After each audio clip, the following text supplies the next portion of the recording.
Okay, chop chop, let's get right into it. Okay, so 3.3.0, they skipped a bunch of numbers. Okay, so we'll be taking... I wonder why. Why is it 3.3.0 when there's like no shit mother, right? Okay, anyway, modding aside, they suggested to update the game to a latest version. I think this is the reason why they have decided to jump the middle number, which is usually a big deal. So I'm kind of expecting more stuff down the road. So I think in 3.3.1 at least, right, they are kind of like preparing for stuff. So I'm actually quite happy for you guys that you are happy with the game being in a snooze situation right now, because I'm personally afraid that you guys are gonna quit the game because there's nothing to do. That's just me, okay? For me, everything is still status quo. I'm just still gonna be farming as usual. Nothing much is gonna change for me. I'm just more worried for you guys, to be honest. Okay, anyway, new espers. There is one new esper, Lian Xiao2, who is also the conch with a hole. Yeah, okay, so Lian is a support esper who can protect her allies with shield and healing. So Lian's first ability, Droplet Attack, deals damage to one enemy based on attack. Why is Sally here? Yeah, I'll get to that in just a little bit. And max HP, has a chance of inflicting attack down for 2 turns, then grants recovery to the ally with the lowest HP for 2... Okay, so her first skill is essentially not that good as compared to Sally, right? So Sally's first skill attacks one enemy 3 times, and each hit has a 60% chance of granting herself immunity, which is huge, because this is... Like, if you have her on the avatar set, she's perpetually going to give herself immunity, which means she's always going to use her second skill, she's always going to use her third skill, unless you have a way to effectively stop her and strip off her buffs, right? But for the most part, if she has the Sweet Harvest status, you cannot even stun her, right? She's always going to get out of her stun. So yeah, this makes her very strong. Unfortunately for Lian, she does not have the same first skills. Now, second skill, Bubble Buff, deals damage to one enemy 4 times based on attack and max HP, and has a chance of reducing the enemy's AP and heals the ally with the lowest HP percentage. Now this heals 4 hits, so I think this is probably going to be... Okay, so, you know, Clara heals 2 different enemies, Ahmed heals 3 different allies, and now her second skill potentially heals 4 times, right? So this is probably going to be the biggest single heal that is based on max HP, aside from Ahmed's third skill, of course. Now, after Ascension, it also increases the AP for the ally being healed, which it's not bad. Actually, this is not bad. But there is one issue with her third skill, which we'll get into in just a little bit. Okay, so Protective Foam grants Lian Bubble Dream for 2 turns, grants all allies defense up and shield for 2 turns. Very nice, defense up and shield. Is there an esper that does this? I don't think there is another... I might be wrong, but I don't think there is another esper that has defense up and shield for like in one single skill. Now, shield strength is based on Lian's max HP. Okay, very nice. So this part in itself is already a really good thing. Now, this is what Dream Bubble does. It's undispellable. She gains incapacitated. Now, this is a big difference to what Sweet Harvest looks like. So the thing is, Sweet Harvest, the carrier cannot take action. It is not the same as incapacitated. Essentially, whenever Sally gains a turn, she ends her turn, that's it. She's not going to be able to use anything. That is different from an incapacitation. Anyway, immune to controls increases all enemies' miss rate, not sure by how many percent. I'm thinking this is about 15%. And heals an ally after they take a hit. So whenever your allies get hit, they are instantly going to get healed, similar to what Genie is right now, which is impressive. Good job, game, good job. This is really nice. Triggers once per target per turn, so you're not going to multi-heal, same as Genie basically. Healing is based on Lian's max HP as well, so if you give her a ton of HP, whenever your allies get hit, they are going to heal a good chunk of HP, which is a really good way to protect your DPS espers, assuming that they do not take the damage before getting healed, which means they still have a potential to die, but yeah, hopefully this is not the case. Anyway, when a teammate falls, you then revive and heals them for a certain percentage of their HP, and this effect ends. Basically, the Dream Bubble ends. And this is insane. Now, this skill in itself is insane. I have already highlighted why. Okay, so she is going to be an R2 esper. Let's take a look at what her R2 does. A new effect is added to her third skill, Protective Foam. Gains an extra turn when Dream Bubble ends. So the thing is, there is 2 ways that Dream Bubble can end. Number 1, it can just end on its own. The other way is, because it cannot be dispelled, it's a Golden Rim buff. The other way is when your ally dies. So when your ally dies, you revive and heals them for a certain percentage of their HP.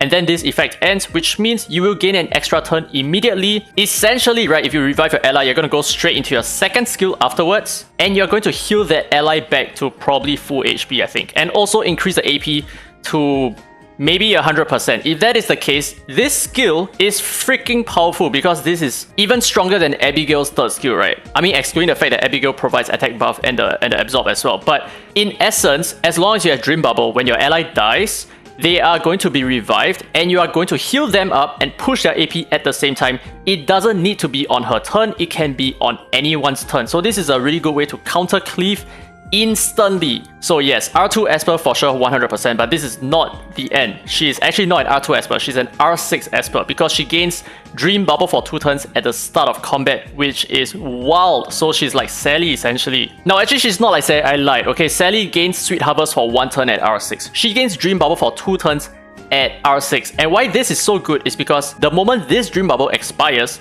she's going to instantly gain a new turn, right? Assuming that none of your allies died. She's going to instantly gain a new turn, go straight into her 3rd skill for another 2 more rounds of Dream Bubble for a total of 4 rounds of Dream Bubble. Instantly. There is no overlap, right? So it's not like Sally. So the thing is, when Sally ends her Sweet Harvest state, your allies are exposed for 1 entire turn until Sally gains her turn again, and hopefully she has her 3rd skill up so that she can resume protecting her allies. But this is not the case for Lian. So Lian has a major advantage over Sally. But one big reason why Sally is still a little bit stronger is because Lian is actually incapacitated during this status of Dream Bubble, which means she is not going to be able to Avatar proc at all. So it's not quite the same as Sally being a total menace with her Avatar procs on her Light Call. This is one major difference. But I've gone ahead to create a comparison between Lian and Sally over here. So let's take a look at the main comparisons, right? So for Lian, she has incapacitated on her Golden Rim buff. And she's also immune to controls, right? So you cannot stun her when she's already in a Dream Bubble status, which means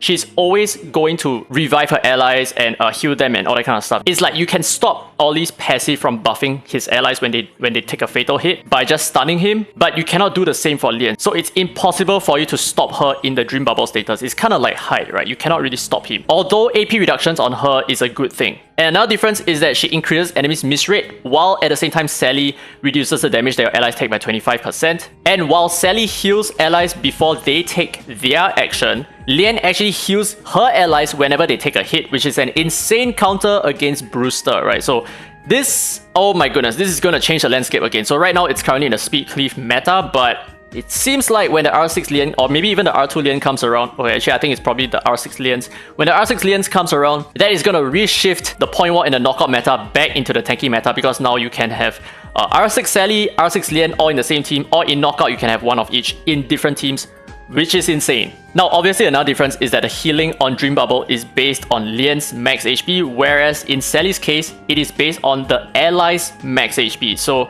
Lian is a much better healer in this regard. And of course, finally, right, the cherry on top. When a teammate falls, you then revive them, and yeah, you go straight into your 2nd skill and all the shenanigans, right? So her kit is very well designed around her purpose. So I think she's one of the better designed Espers right now. Like, it makes a lot of sense. The moment one of her allies die, boom, she gets out of Dream Bubble, she goes straight into her 3rd skill again, assuming you're R6, or you go straight into your 2nd skill to heal them, give them AP, give them healing, all that kind of stuff. So yeah, very well designed over here. So I take back what I said about her being similar to Sally. I mean, she is similar in a sense, but she definitely has her own edge. But okay, so let's move on with the rest of the new features and basically whatever there is in 3.3.0. So new features added some Bluetooth, blah, blah, blah. Okay, so who cares? Moving on to a new event. So take note that most of the events fall within this time frame, or rather until the 15th of August, but there are some events that do not follow this time frame, right? So essentially these are just like the typical same event stuff. Summer Puzzle, we have like more stuff, more free rewards basically, and we have the Lian, Gaius and Hyde event banner, which I think is pretty much a big skip for Gaius and Hyde, because Gaius, you kind of just need him at R0. You might want him at R2 for more crit rate and accuracy for your team. But aside from that, I don't really think that Gaius is an Esper that you need to have multiple dupes for. I think R0 is perfectly fine.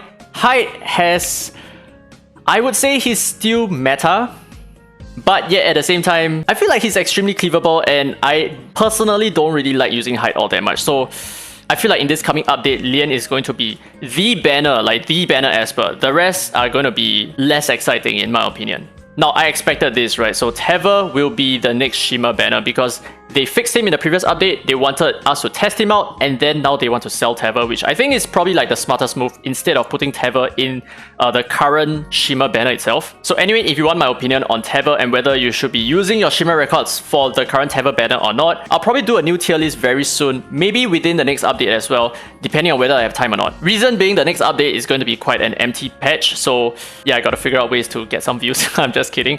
Or am I? Okay, next Celebration Collection, just more free stuff. Alice Magic Heart, also more free stuff. Treasured Echoes. Oh my god, that's my cat.